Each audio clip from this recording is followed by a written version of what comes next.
देखिए 2-3 लोग नए हमको दिख रहे हैं, तो जानना भी जरूरी है। थोड़ा सा आ जाइए ना आगे, ओके। और ठीक से खड़े हो जाओ यार, ऐसे क्यों खड़े हो जैसे कि कुछ जान करना ही नहीं चाहते हो। ऐसे होने का मतलब पता है क्या होता है कि आप कुछ भी बोलो हम सुनेंगे नहीं, ठीक है। नहीं ऐसा हो जाओ, ऐसा खड़ा हो जाओ, ठीक है। तो देखिए हम आज बात करते हैं, आप लोगों का काम चल रहा है, हॉट वर्क चल रहा है और हाइट वर्क चल रहा है ना। अब हॉट वर्क का किस तरह का है, आर्गन वाला है क्या, मिग वेल्डिंग कर रहे हैं ना आप लोग, क्या कर रहे हैं, आर्गन वाला है ना। तो आर्गन वेल्डिंग, तो उसमें खतरा जो भी हम बताई दे, आज आप लोग वाली बात नहीं समझते, फिर भी हम समझा दें अपने रिस्पॉन्सिबिलिटी के लिए, ठीक है। देखिए सबसे पहले हम लोगों का समझना होता है हॉट वर्क क्या होता है। हम काफ़ी दिनों से समझाते आ रहे हैं, तो हॉट वर्क कोई बताएगा, आप ही बताइए हॉट वर्क क्या होता है। हॉट वर्क में आपका बिल्डिंग, हॉट वर्क होता क्या है, वो तो एग्जाम्पल बता रहे हैं ना। मतलब कि कोई भी कार्य जिसमें कि चिंगारी निकले या गर्म चिंगारी निकल सके, और मतलब कि गर्म पदार्थ है ना, जिससे कि हमें आग लगने का खतरा हो सकता है ना। उसमें खतरा क्या है, आग लग सकता है किसी पदार्थ को पकड़ के, है ना, हमें हीट कर सकता है, हमें जला सकता है ना। ये सारी कार्य क्या कहलाती है, हॉट वर्क, यानी गर्म कार्य, सही है। अब कौन कौन सा भाई, लाइक अगर बात करें कौन कौन सा हो सकता है, जैसे आप वेल्डिंग कर रहे हैं, ये भी हॉट वर्क में आएगा। अगर आप ग्राइंडिंग कर रहे हैं, ये भी हॉट वर्क में आएगा, है ना। क्यों, क्योंकि उससे भी चिंगारी निकलता है ना काका। फिर अगर बात करें तो आप वेल्डिंग में भी कितने तरह के होते हैं, wing welding, argon welding, general, है ना। तो उसमें जो जो हम खतरा है हम बात करेंगे। फिर और क्या, ये अगर मान लीजिए कि हम बार बेंडिंग करते हैं, समझते हैं आप लोग, बार बेंडिंग मतलब वो सरिया मोड़ते हैं, तो ये भी आता है क्या। नहीं सर, ये नहीं आएगा ना, सरिया कटिंग तो आता होगा, कटिंग आता ये सारा आता है, ठीक है। तो ये में देखिए खतरा क्या है। सबसे पहले अगर बात करें, सबसे मोस्ट आप लोग जो काम कर रहे हैं, इसमें 2 खतराएं हो सकती है, 2 नहीं 3। सबसे पहले अगर बात करें तो इलेक्ट्रिक सप्लाई। अगर हम कोई भी हॉट वर्क कर रहे हैं तो उसमें जो इक्विपमेंट यूज कर रहे हैं उसके लिए हमें क्या चाहिए, इलेक्ट्रिक सप्लाई चाहिए ना। और एक ऐसा ये हजार्ड से जो कि पता भी नहीं चलता हो जाता है ना। हजार्ड ऐसा है कि मतलब पता भी नहीं चलेगा आपको, और दिखेगा तो नहीं, और लगेगा शॉक।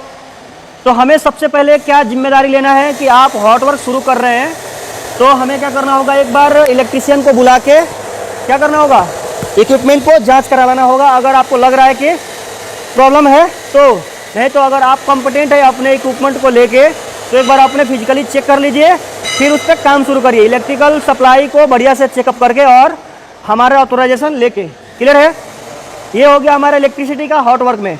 अगर बात करें हाई रिस्क में, एक आप हॉट वर्क में अगर हाई रिस्क का बात करें तो ग्राइंडिंग का, हमने साइड पे होते हुए घटनाएं देखी है भाई। मैं ऐसे नहीं बोल रहा हूँ, टीबीटी के लिए नहीं बोल रहा हूँ, ऐसा हो जाइए ना, हाँ, टीबीटी के लिए नहीं बोल रहा हूँ। मैं बोल रहा हूँ कि हम दूसरे प्लांट में थे, तो हमने अपने आंखों से देखा है कि वो ग्राइंडिंग मशीन चला रहा था। ग्राइंडिंग मशीन अगर वो आपका चलाने का सही तरीका नहीं, आपको बहुत बड़ा खतरा में डाल सकते नहीं। वो क्या करा कि गलत एंगल पे लेके इस तरह से, ओके, और दबा दिया।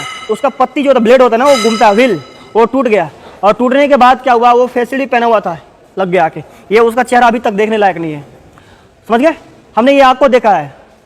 तो हमें अगर आप ना ग्राइंडर जैसे यूज करने जाते हैं तो एक बार पहले से चेक कर लीजिए कि उसका व्हील कहीं ढीला तो नहीं है, उसमें प्रॉपर गार्ड तो लगा हुआ है, उसको हम पकड़ रहे हैं जहाँ पर कटा तो नहीं है, उसमें शॉक लगने का चांस हो सकता है, तो उसको हम क्या करें, रिप्लेस कर दें, ठीक है।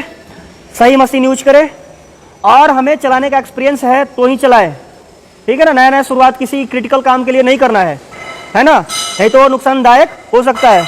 और जो जनरल पीपीएस ग्राइंडिंग, खासकर से आपको ग्राइंडिंग में ध्यान देना है, जो जनरल पीपीएस हो सकता है, देखिए फेस शील्ड हार्ड वाला यूज करिए आप लोग, ऐसे काम शुरू मत करिए, ठीक है। जब भी आप ग्राइंडिंग शुरू कर रहे हैं तो क्या करें, हार्ड फेस शील्ड आपके हाथ में, और कॉटन ग्लव्स, और हमें हेलमेट सर पे, ये तीनों चीज नेसेसरी है, ठीक है। और उसमें हमने अभी बताया ग्राइंडर में गार्ड जरूरी होना चाहिए, और काम करने से पहले उसका व्हील जो ढीला वाला हो सकता है उसको आपको चेक के काम करना है, ठीक है। और क्या हो सकता है, वेल्डिंग करते हैं तो आप, वेल्डिंग में क्या खतरा हो सकता है, कोई बताएगा। कोई नीचे अपना आग लग सकता है। हाँ, मतलब ये है कि अगर मान लो आप काम कर रहे हो तो आपको प्रॉपर हाउसकीपिंग देख लेना, वहाँ का कोई ज्वलनशील पदार्थ तो नहीं रखा हुआ है ना, हॉट मटेरियल, जिससे हमें मान लो कि हम कर रहे हैं, मेटल गिरा, उस पर आग पकड़ लिया, है ना, बहुत बड़ा नुकसान होगा, हमें भी खतरा होगा। तो एक बार चेक कर लेना है कि भाई आसपास में कहीं हॉट, ये फ्लेमेबल मटेरियल मतलब ज्वलनशील पदार्थ तो नहीं है, ठीक है। ये भी आपको चेक करके काम करना है। और आपके पीपीएस चाहिए हॉट, ये वेल्डिंग के लिए जो एप्रॉन चाहिए, लेदर हैंड ग्लव्स चाहिए, है ना, आपका काला वाला, और फेसिल चाहिए, है ना, और जिसको वेल्डिंग शील्ड बोलते हैं।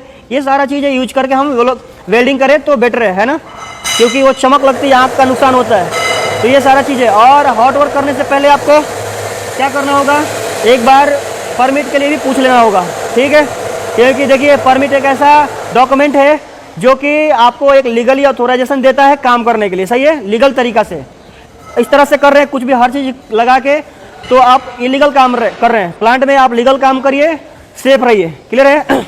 और क्या हो सकता है, अगर मान लो हम कर रहे हैं हाइट पे वर्क, ठीक है, हमें करना होता है हाइट पे वर्क और वेल्डिंग वर्क, तो वहाँ पे दोनों खतरा आ जा सकता है ना।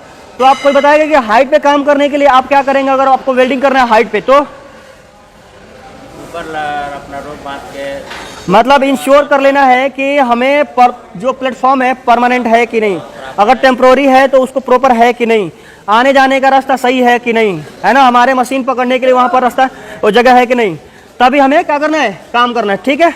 ये बातें ध्यान रहे, क्लियर है ना। तो ये सारा फंडा अपना के ही आप लोग काम करें तो बेटर है। बाकी all the best, thank you, आपका दिन मंगलमय हो। बंद करो भाई।